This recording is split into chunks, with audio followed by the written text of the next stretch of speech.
25 महत्वपूर्ण प्रश्न। तो चलिए स्टार्ट करते हैं प्रश्न नंबर 1 से। तो कंप्यूटर महाराज भाई प्रश्न नंबर पहला दीजिए। ये देख लीजिए भाई, पहला प्रश्न आ चुका है, आप सभी लोग देखिए। इसमें दिया गया है रेल बजट है। तो भाई रेल बजट क्या है?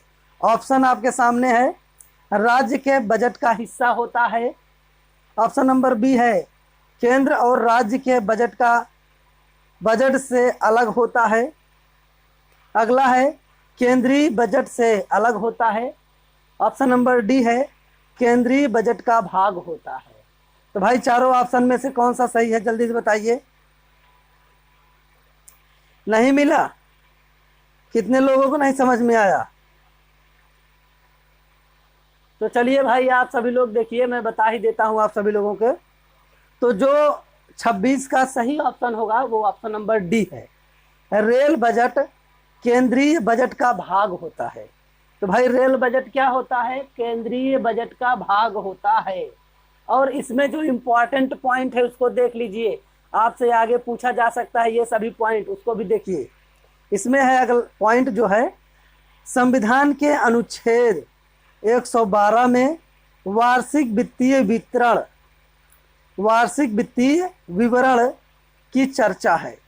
यानी कि अनुच्छेद 112 में बजट की चर्चा की गई है। इसका जो अगला पॉइंट है, प्रारंभ में रेल बजट और आम बजट एक साथ ही प्रस्तुत किया जाता था।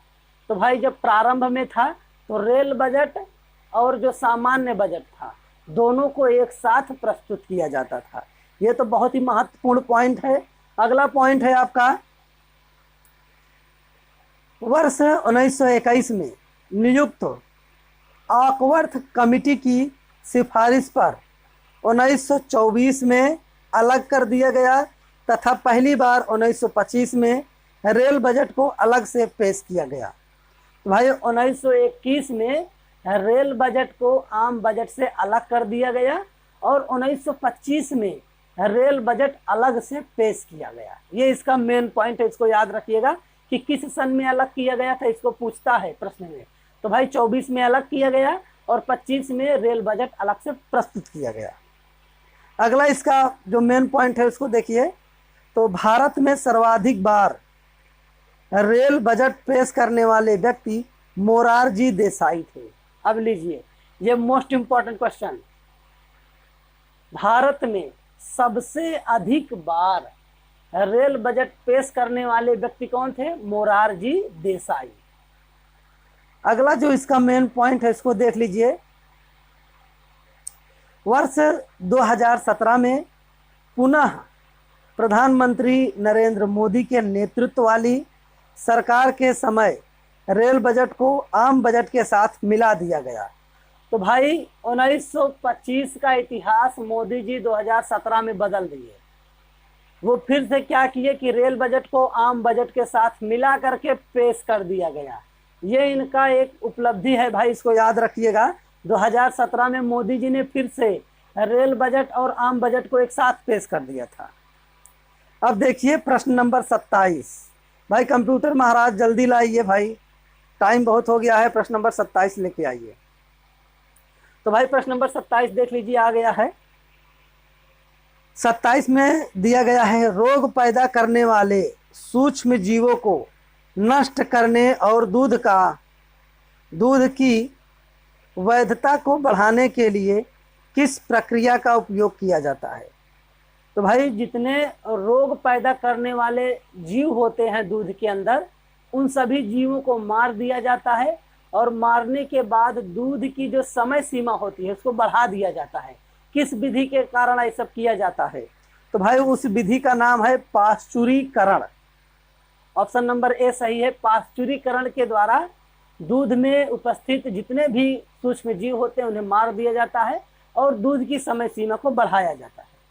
अब हम इसमें देखेंगे जो मेन पॉइंट है, मेन पॉइंट को भी आप देखिएगा क्योंकि ये भी प्रश्न बहुत अच्छे बनते हैं। तो देखिए मेन पॉइंट है पहला आपका,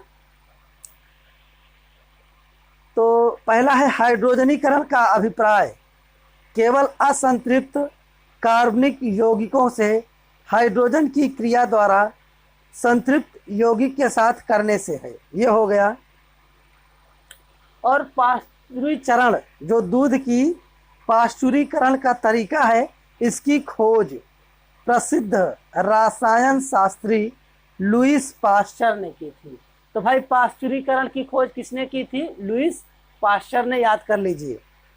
अगला है मेन पॉइंट इसका, इस विधि में दूध को 60 डिग्री सेल्सियस तापमान पर 30 मिनट तक या कुछ ही सेकंड के उच्च ताप पर 74 डिग्री सेल्सियस तक गर्म करके उसे एकदम ठंडा करके 13 डिग्री सेल्सियस या इससे कम ताप पर रखा जाता है।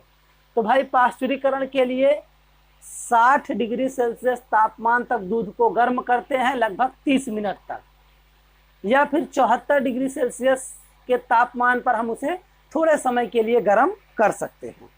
ये इसका मेन पॉइंट था, इसको भी आप देख ही लिए हैं। अब आगे देखेंगे भाई 28 नंबर क्या दिया गया है, देखिए। कंप्यूटर महाराज थोड़ा तेज कीजिए भाई, थोड़ा तेज करो यार, जल्दी जल्दी पूरा बनाना है। आगे है, मटकी किस राज्य की नृत्य शैली है? तो भाई मटकी कहाँ की नृत्य शैली है, इसको बताइए। चलिए ये नृत्य है, आप सब लोग बताइए भाई।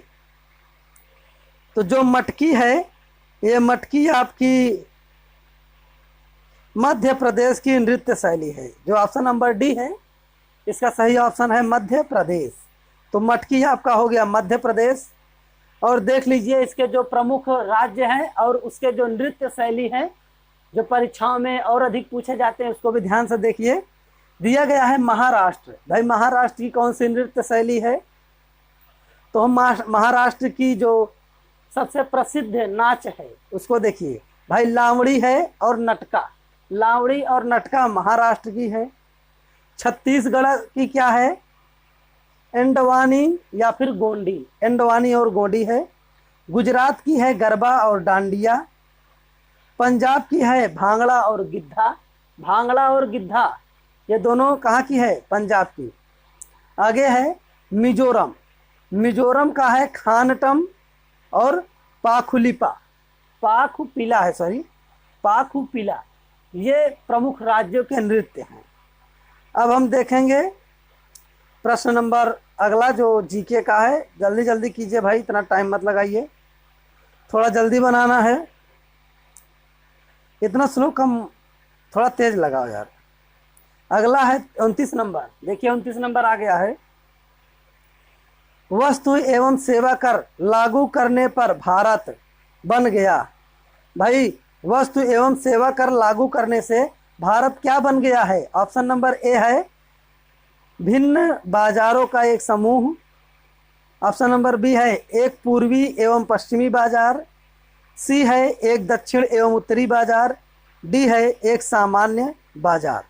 तो 29 नंबर का जो सही ऑप्शन है वो हो जाएगा आपका option number D. Option number D आपका सही हो जाएगा। और चलिए भाई इसका जो प्रमुख बिंदु है उसको देखते हैं। तो इसका जो फर्स्ट प्रमुख बिंदु है, वस्तु एवं सेवा कर जीएसटी का एक प्रत्यक्ष कर है। अप्रत्यक्ष कर, भाई वस्तुओं के ऊपर अभी क्या लगने लगा है? जीएसटी लगने लगा है। और ये जीएसटी क्या है? अप्रत्यक्ष कर है, यानी कि इसे डायरेक्ट नहीं लिया जाता है। इसे ग्राहक के ऊपर यानी कि सामान के ऊपर टैक्स लगाया जाता है, और जब सामान बिकता है तभी सरकार को टैक्स इससे मिल जाता है। अगला है पॉइंट इसका,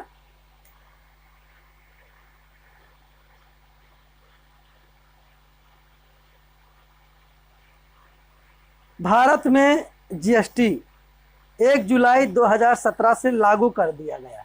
तो भाई जीएसटी भारत में कब लागू हुआ है? 1 जुलाई 2017 से लागू हुआ है। बंगाली के लिए साहित्य अकादमी पुरस्कार 2017 के विजेता हैं। तो भाई 2017 के साहित्य अकादमी पुरस्कार को किसने जीता था? इसमें तो 4 ऑप्शन दिया गया है। पहला है रमेश मेघ, दूसरा है अफसर अहमद, तीसरा है हिमांशु बोस और चौथा है डेविड भट्टाचार्य। तो भाई कौन सा सही है इसमें बताइए? तो इसका जो सही ऑप्शन होगा वो ऑप्शन नंबर बी है, अहमद, यानी कि अफसर अहमद। ऑप्शन नंबर बी इसका सही है।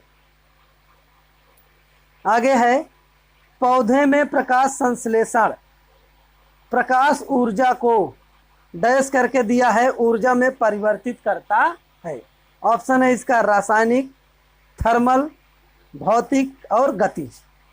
तो भाई ये हो जाएगा आपका सही ऑप्शन, ऑप्शन नंबर ए, रासायनिक ऊर्जा। जो पौधे होते हैं ये प्रकाश ऊर्जा को रासायनिक ऊर्जा में परिवर्तित करके अपना भोजन बनाते हैं। इसका मेन पॉइंट है पौधों को भोजन बनाने के लिए कार्बन डाइऑक्साइड और जल एवं सूर्य के प्रकाश की आवश्यकता होती है।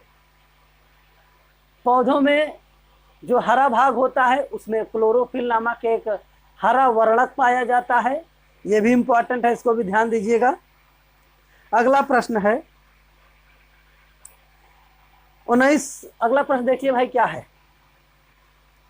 1965 के भारत पाकिस्तान युद्ध के दौरान भारत का नेतृत्व करने वाले प्रधानमंत्री थे। तो भाई 1965 में जब भारत और पाकिस्तान का युद्ध हुआ था तो उस दौरान भारत के प्रधानमंत्री कौन थे, आपसे पूछा गया है।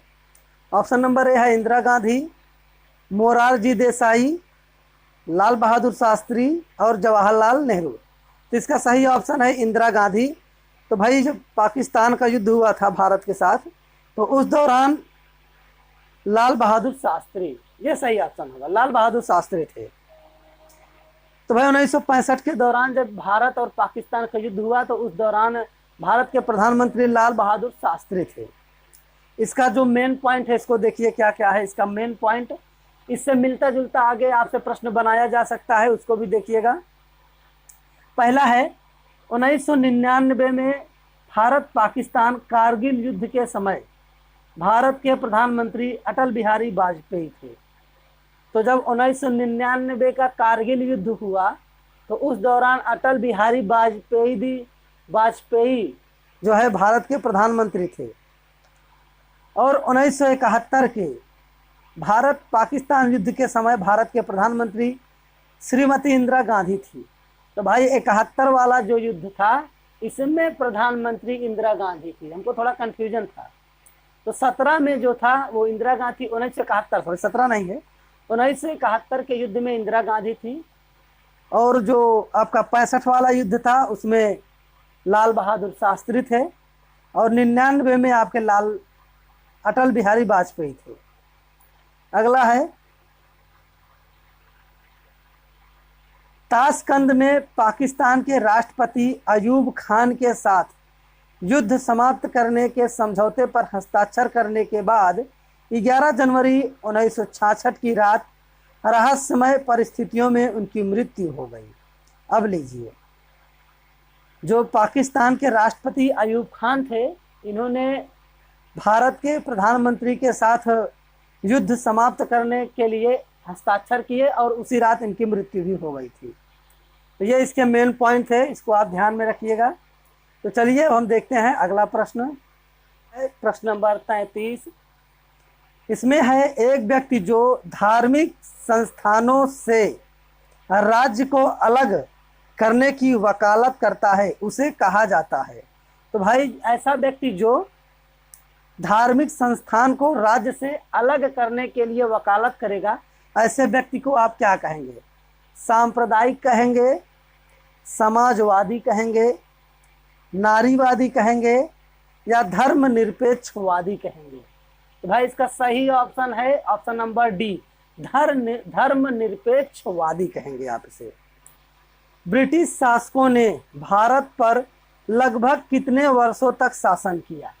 तो भाई ब्रिटिश शासक जो हमारे ऊपर शासन कर रहे थे वो कितने वर्षों तक भारत के ऊपर शासन किए? तो ऑप्शन दिया गया है 500, 200, 50 वर्ष और 100 वर्ष। तो इसका सही उत्तर होगा आपका 400 नहीं है भाई, 200 वर्ष है। तो इसका जो सही ऑप्शन होगा वो ऑप्शन नंबर बी है, 200 वर्ष। और मुस्लिम शासकों की बात की जाए तो मुस्लिम शासक भारत के ऊपर 400 वर्षों तक शासन किए हैं। तो मुस्लिमों का पूछा जाए तो 400 वर्षों तक। अगला है किसी सफेद कपड़े में लगा करी का दाग साबुन लगाने पर लाल भूरे रंग में बदल जाता है क्योंकि साबुन की प्रकृति होती है। तो भाई किसी कपड़े में करही का दाग लग जाए और आप साबुन से उसको धो दीजिए तो धोने पर वह रंग में बदल जाता है। किस रंग में? लाल भूरे में। यानी कि जो दाग है वो लाल और भूरे में बदल जाएगा, क्योंकि साबुन कैसा होता है भाई? साबुन क्षारीय होता है। साबुन कैसा होता है भैया? क्षारीय होता है। इसलिए क्षार के साथ जब हल्दी, क्योंकि करी में हल्दी मिलाई जाती है ना, तो हल्दी जब किसी क्षार से अभिक्रिया करती है तो वो भूरे और लाल रंग की हो जाती है। तो इसका जो ऑप्शन नंबर सी है सही है। और इसमें आपसे पूछा जा सकता है कि पीएच स्केल की खोज किसने की थी? तो भाई पीएच स्केल की खोज सोरेंस नामक वैज्ञानिक ने की थी।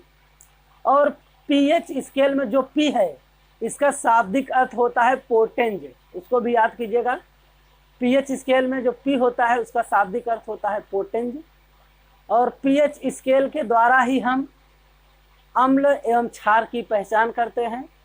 इसका जो मेन पॉइंट अगला है, पीएच स्केल में 7 से कम पीएच मान वाला पदार्थ अम्लीय होगा, 7 से अधिक पीएच मान वाला पदार्थ क्षारीय होगा, और जिसका पीएच मान 7 होगा उसे उदासीन कहते हैं। और इसका एक मेन पॉइंट है, जल जो है ये उदासीन है और नमक भी उदासीन है, क्योंकि दोनों का पीएच मान 7 होता है। ये मेन पॉइंट था, इसका मैंने बता दिया है। अब आगे देखेंगे 2018 में ऑस्ट्रेलियाई ओपन टेनिस चैंपियनशिप में पुरुष वर्ग का खिताब किसने जीता? भाई ये करंट अफेयर है, उस दौरान का है, तो देख लीजिएगा आप सभी लोग। अब हम देखेंगे अगला नंबर, विश्व की सबसे गहरी झील कौन सी है? तो भाई जो विश्व की सबसे गहरी झील है उसके बारे में पूछा गया है। तो चलिए, विश्व की सबसे गहरी है भाई, विश्व की सबसे गहरी झील जो है उसको बैकाल झील कहते हैं। बैकाल झील, ऑप्शन नंबर ए सही होगा। तो विश्व की सबसे गहरी झील की बात की जाए तो बैकाल झील होगी। अब इसका जो मेन पॉइंट है इसको देखिए, विश्व की सबसे बड़ी झील कैस्पियन सागर है। भाई विश्व की सबसे बड़ी झील की बात की जाए तो कैस्पियन सागर है। टांगानिका झील विश्व की सबसे लंबी मीठे जल की झील है। ये पॉइंट भी बहुत इंपॉर्टेंट है। तो सबसे लंबी मीठे जल की झील टांगानिका है। अगला है, मीठे पानी की सबसे बड़ी झील सुपीरिया झील है। अब देखिए, मीठे पानी की सबसे बड़ी झील कौन सी है? सुपीरिया झील है।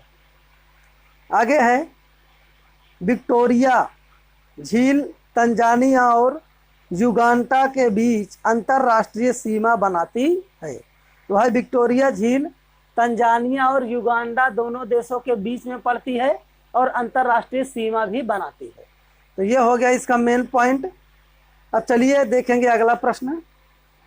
इसमें है कि चिपको आंदोलन भारत में सबसे पहले कहाँ शुरू हुआ? तो भाई चिपको आंदोलन भारत में सबसे पहले कहाँ पर शुरू हुआ था? तो ऑप्शन दिया गया है महाराष्ट्र, कर्नाटक, उत्तर प्रदेश, ऑप्शन डी है तमिलनाडु। तो भाई इसका जो सही ऑप्शन है वो हो जाएगा उत्तर प्रदेश। तो उत्तर प्रदेश में सबसे पहले चिपको आंदोलन की शुरुआत हुई। इस आंदोलन के जो मुख्य थे वो सुंदरलाल बहुगुणा थे, यानी कि सुंदरलाल बहुगुणा ही चिपको आंदोलन की शुरुआत किए। और इस आंदोलन में महिलाओं ने एकदम बढ़ चढ़ कर हिस्सा लिया था। जो महिलाएं थी उन्होंने बढ़ चढ़ कर हिस्सा लिया था। और इसका एक पॉइंट मेन है, चिपको आंदोलन सन 1974 में शुरू हुआ था। 1974 में चिपको आंदोलन शुरू हुआ था और ये उत्तर प्रदेश में हुआ था। प्रेजेंट टाइम में जो चिपको आंदोलन का स्थान है वो उत्तराखंड में चला गया है। तो भाई वर्तमान की बात की जाए तो अब उत्तराखंड में माना जाएगा। अगले प्रश्न में यदि आपको मिलता है उत्तराखंड तो उसको लगाइएगा, क्योंकि चिपको आंदोलन जहाँ से शुरू हुआ था वह स्थान अब उत्तराखंड में चला गया है। क्योंकि उत्तर प्रदेश 2 भाग में बटा है, उत्तराखंड और उत्तर प्रदेश में, तो चिपको आंदोलन वाला भाग कहाँ चला गया है? उत्तराखंड में चला गया है। आगे देखिए भाई, अगला प्रश्न दीजिए। तो यह है 39 नंबर। घुमुरा लोक नृत्य का संबंध किस राज्य से है? तो घुमुरा नृत्य पूछा गया है, घुमुरा नृत्य। तो भाई घुमुरा नृत्य किस राज्य से संबंधित है? तो घुमुरा लोक नृत्य जो है उसका संबंध ओडिशा राज्य से है। तो इसका जो घुमुरा होगा ऑप्शन नंबर सी सही होगा, घुमुरा ओडिशा राज्य से संबंधित है। इसका जो इम्पोर्टेंट है उसको देखते हैं। पहला इम्पोर्टेंट है चिंग खावा। चिंग खावा नागालैंड का है। चिंग और खावा ये दोनों नागालैंड की नृत्य है, लोक नृत्य। इसकी बात कर रहा हूँ, लोक नृत्य की। बिहू और बिछुआ, बिहू और बिछुआ असम का है। छऊ सरहुल, छऊ और सरहुल झारखंड की है। भांगड़ा गिद्धा आपको बताया था मैंने, पंजाब की है। इस तरह से जो लोक नृत्य है मैंने आपको इसके बारे में बताया है। अगले परीक्षा में हो सकता है कि इसमें से किसी राज्य का पूछा जाए, तो आप तैयार करते रहिए। चलिए अब चलेंगे हम अगला प्रश्न, प्रश्न नंबर 40 में। तो भाई कंप्यूटर महाराज लगा दीजिए प्रश्न नंबर 40 जल्दी से। तो यह आ गया प्रश्न नंबर 40।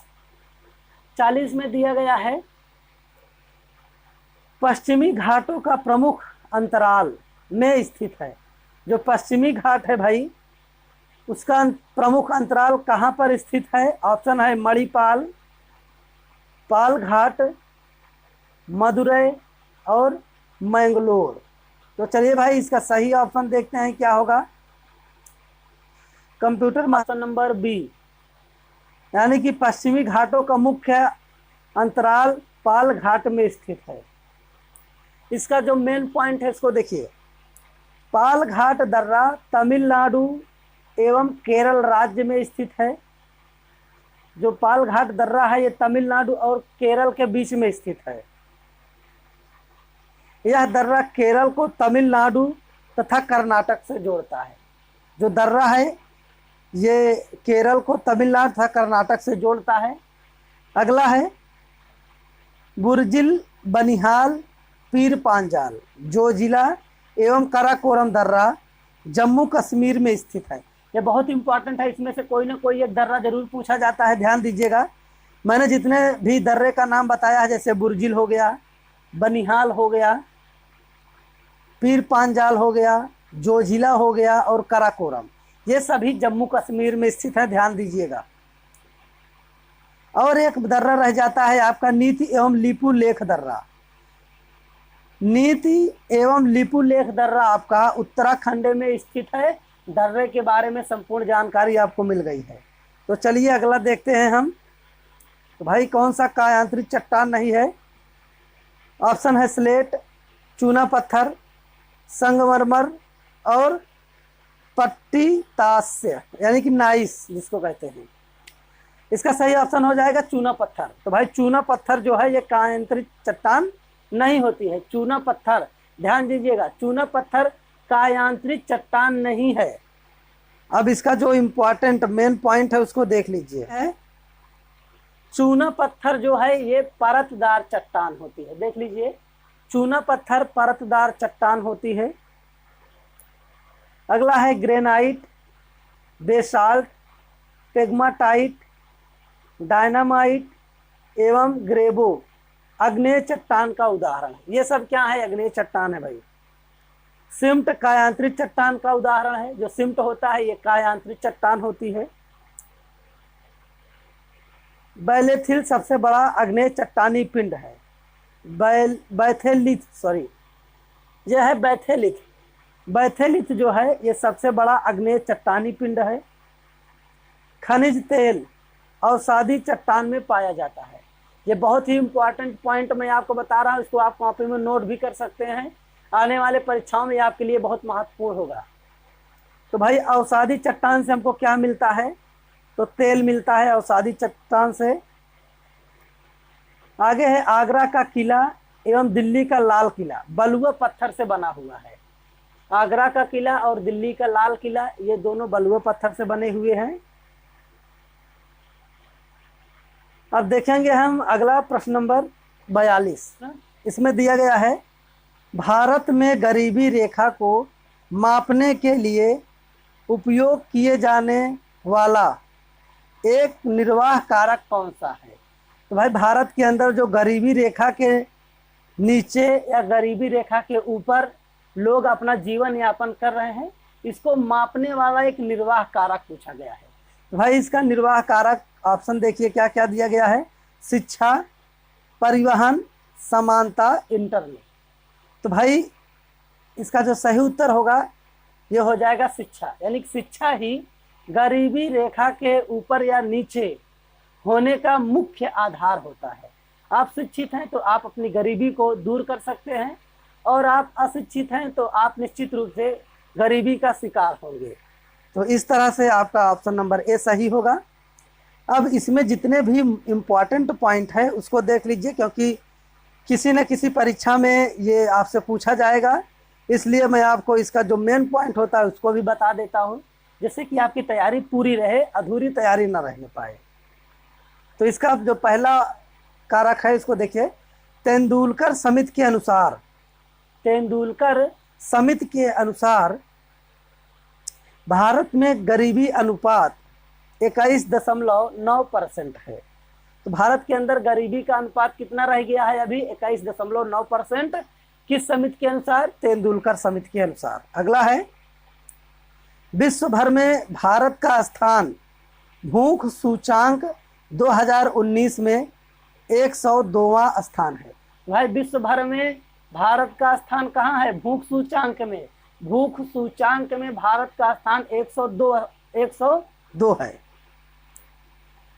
अगला है, गरीबी रेखा और गरीबी अनुपात का सर्वेक्षण योजना आयोग करता है। तो भाई गरीबी रेखा और गरीबी अनुपात का सर्वेक्षण करने का काम ये योजना आयोग का होता है।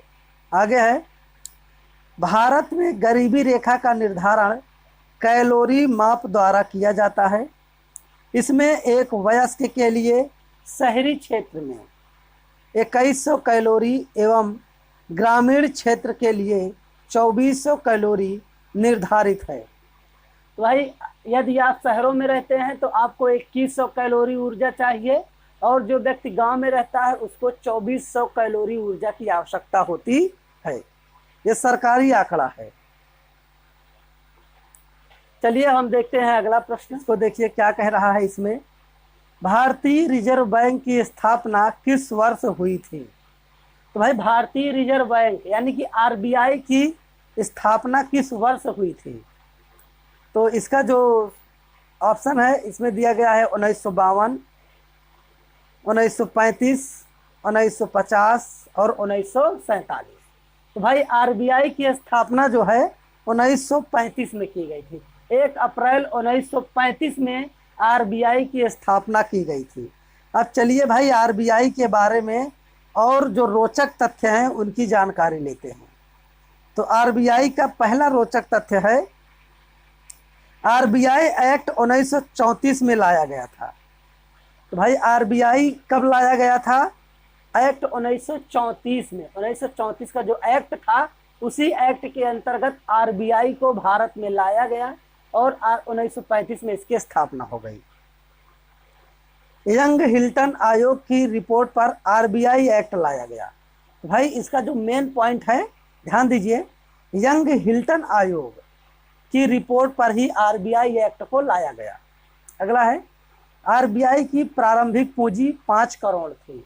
तो भाई जब 1935 में आरबीआई की स्थापना हुई तो उस दौरान आरबीआई के पास कुल संपत्ति 5 करोड़ रुपए की थी।